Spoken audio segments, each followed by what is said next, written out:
പറയാൻ തോന്നും.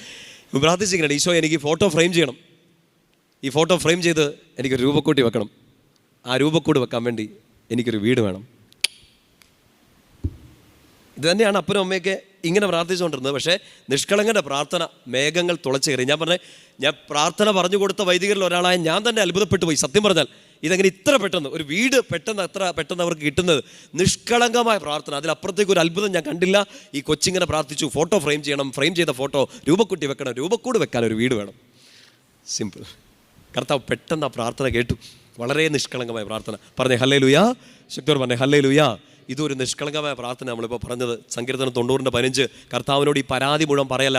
എന്തിനാണ് അത് തന്നു, ഇത് തന്നു, എന്തിനെന്നെ ഇടിച്ചു, എന്തിനെന്നെ ചതിച്ചു, ഇതൊക്കെ അറിയാമായിരുന്നെങ്കിൽ എന്തിനാ കർത്താവ് എന്നെ അങ്ങോട്ട് വിട്ടതെന്നൊക്കെ ഒരു പരാതിയില്ല. എന്തായാലും നീ എന്നെ അങ്ങോട്ട് വിട്ടു, എന്തായാലും നീ അയാൾക്ക് കൈ കൊടുക്കാൻ പറഞ്ഞു, എന്തായാലും ഈ വീട്ടിലേക്ക് കയറ്റി വിട്ടു, എന്തായാലും ഈ ജോലി തന്നെ തന്നു, എന്തായാലും ഈ കുരിശ് എൻ്റെ തലയിലോട്ട് വെച്ചു.